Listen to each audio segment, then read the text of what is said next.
একটা সুন্দর দৃষ্টান্ত হচ্ছে আবু লাহাবের ইতিহাস। আবু লাহাব তিনি নবীজি মুহাম্মদ সাল্লাল্লাহু আলাইহি ওয়াসাল্লামের চাচা ছিলেন। এই নামটা আসলে তাকে দেওয়া হয়েছে, যার মানে ধ্বংসের পিতা। আর সে ছিল নবীজির ঘোর শত্রুদের একজন। যখনই কাউকে দেখতো নবীজির সাথে কথা বলছে, সে অপেক্ষা করত। যখন নবীজি চলে যেতেন, লোকটির কাছে গিয়ে জিজ্ঞেস করত, নবীজি কি বলেছে? সে কি কালো বলেছে? এটা সাদা। সে কি দিন বলেছে? না, এটা রাত। সে নবীজির বিপরীত বলতো। নবীজির চিরশত্রুদের একজন ছিল সে। সে রাস্তায় চলতে চলতে অনেক সময় মিথ্যে কথা বলতো নবীজিকে ভুল প্রমাণ করার জন্য। আর পবিত্র কোরআনে একটা সূরাই আছে, সূরাটির নাম লাহাব, অধ্যায় 111, যা আমরা সবাই ভালোভাবে জানি। সালাত অনেকবার পড়া হয়, তাব্বাত ইয়াদা আবি লাহাব ওয়া তাব ইত্যাদি। এই সূরাতে উল্লেখ আছে যে আবু লাহাব এবং তার স্ত্রীকে দোজখের আগুনে পোড়ানো হবে। তার মানে কখনোই মুসলিম হবে না, তারা কখনোই ইসলাম গ্রহণ করবে না। এই সূরা নাজিল হয়েছিল আবু লাহাবের মৃত্যুর 10 বছর আগে।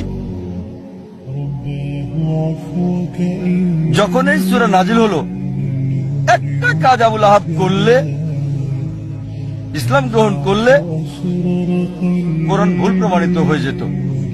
অথচ তার অনেক সাহাবী আর বন্ধুরা সেই 10 বছরের সময় ইসলাম গ্রহণ করেছিল। আবু লাহাব পরবর্তীতে 10 বছর পর বদরের যুদ্ধে মারা গেল। 10 বছর সময় হাতে ছিল তখন। এই 10 বছরের নবীজি তাকে নিয়মিত আহ্বান করতেন ইসলাম গ্রহণ করতে, তাহলে কোরআন ভুল প্রমাণিত হতো। খুব সহজ বিষয় ছিল, শুধু বললেই হতো আমি একজন মুসলিম, এতটুকু। মুসলিমের মতো তাকে আচরণ করতে হতো না, তাকে নামাজ পড়তে হতো না, শুধু বললেই হতো যে আমি মুসলিম, যথেষ্ট। কোরআন ভুল প্রমাণিত হয়ে যেত। সহজ বিষয়,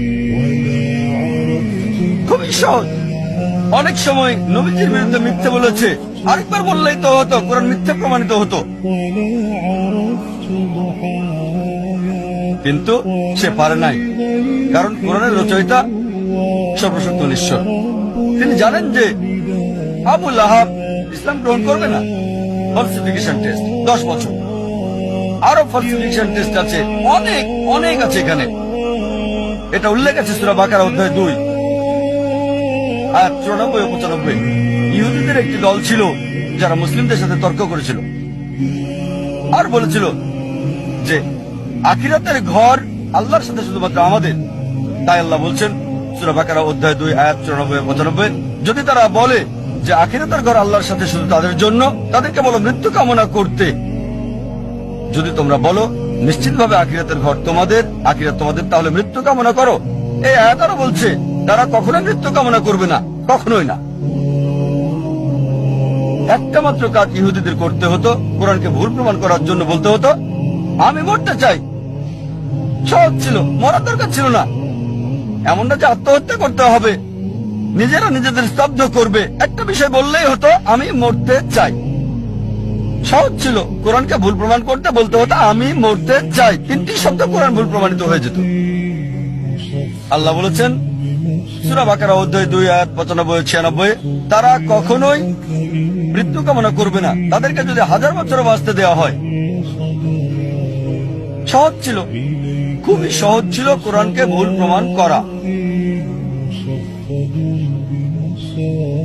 এই দুটো ফলসিফিকেশন টেস্ট হলো অতীতের ফলসিফিকেশন টেস্ট। আমাকে বলতে পারেন ভাই জাকির, এখন কোরআনকে ভুল প্রমাণ করতে চাই, এখন কিভাবে করব? এখন কি এটা করা যাবে? হ্যাঁ, সবার জন্য সুযোগ আছে। আল্লাহ বলেন সূরা মাইদা অধ্যায় 5 আয়াত 82 যে বিশ্বাসীদের জন্য তাদের আপনজন হচ্ছে ওই সমস্ত লোক যারা বলে আমরা খ্রিস্টান, আর ঘোর শত্রু হলো ওই সকল লোক যারা বলে আমরা ইহুদি আর মূর্তি পূজারী। কোরআন বলছে বিশ্বাসীদের ঘোর শত্রু হচ্ছে ইহুদি আর মূর্তি পূজারীরা, আর বিশ্বাসীদের কাছে লোক যারা বলে আমরা খ্রিস্টান। সামগ্রিকভাবে কোরআন সামগ্রিকভাবে কথা বলছে। অনেক ইহুদি আছে যারা ইসলাম গ্রহণ করেছে, হয়তো অল্প কিছু ইহুদি যারা খ্রিস্টানের চেয়ে ভালো, তবে সামগ্রিকভাবে কোরআন বলছে ইহুদিরা হচ্ছে মুসলিমদের শত্রু সামগ্রিকভাবে, আর খ্রিস্টানরা কাছাকাছি। একমাত্র বিষয়, কোরআনকে ভুল প্রমাণ করার জন্য পৃথিবীর সব ইহুদিরা একত্রিত হয়ে যদি বলতে পারে, ঠিক আছে চলো আমরা মুসলিমদের প্রতি ভালো হয়ে যাই কয়েক বছরের জন্য, খ্রিস্টানদের চেয়ে ভালো হবে, কোরআন ভুল প্রমাণিত হবে, খুব সহজ। পৃথিবীর সব ইহুদিরা একত্রিত হয়ে যাক 3-4 বছরের জন্য, আর মুসলিমদের বন্ধু হয়ে যাক, তাহলে বলতে পারবে কোরআনের এই আয়াত সূরা মাইদা অধ্যায় 5 আয়াত 82 ভুল। তারা এটা করবে না, এটা করতে পারবে না কখনোই। সহজ। আরো ফালসিফিকেশন টেস্ট রয়েছে। হয়তো বলবেন যে আমি ইহুদি না, তাহলে কিভাবে প্রমাণ করব যে কোরআন ভুল? আল্লাহ এই সুযোগ সবাইকে দিচ্ছেন। আল্লাহ পবিত্র কোরআনে বলছেন সূরা ইসরা অধ্যায় 17 আয়াত 88, তারা বলে সে এটা রচনা করেছে। চেষ্টা করো আরেকটা কোরআন তৈরি করো। তুমি মনে করো মানুষ রচনা করেছে?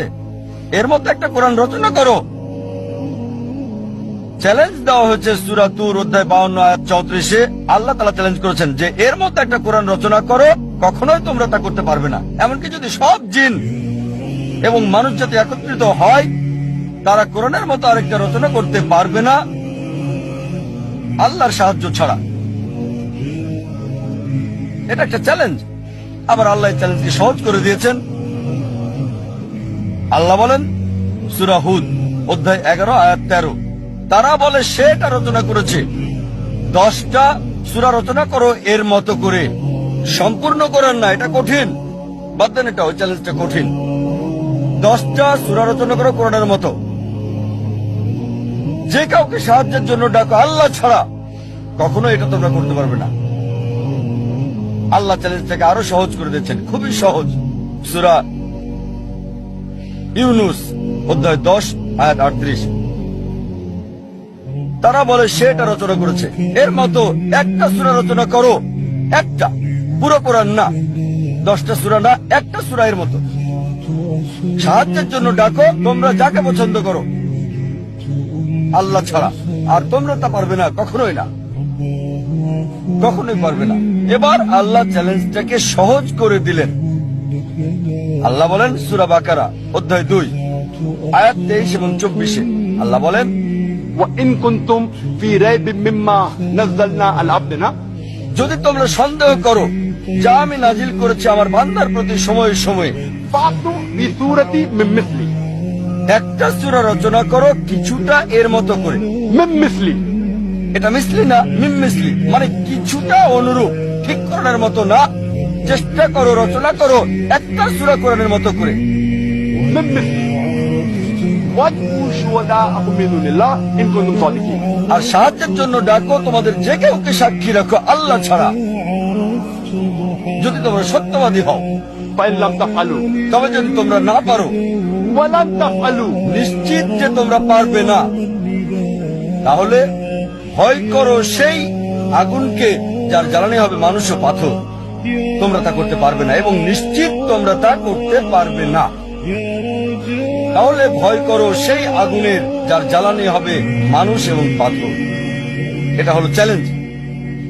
চেষ্টা করে একটা সূরার কিছুটা মিল করে রচনা করো। হয়তো বলবেন সত্যি যদি এটা পরীক্ষা হয়ে থাকে তাহলে সূরাও রচনা করতে হবে আরবিতে।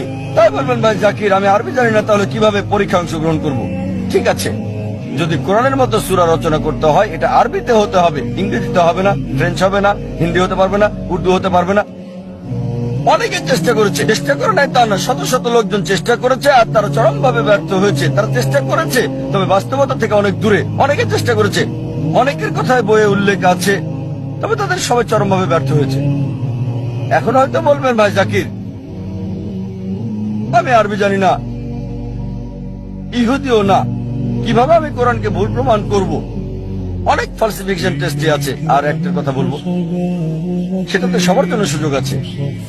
আলোচনা শুরু করেছি কোরআনের একটা আয়াত দিয়ে।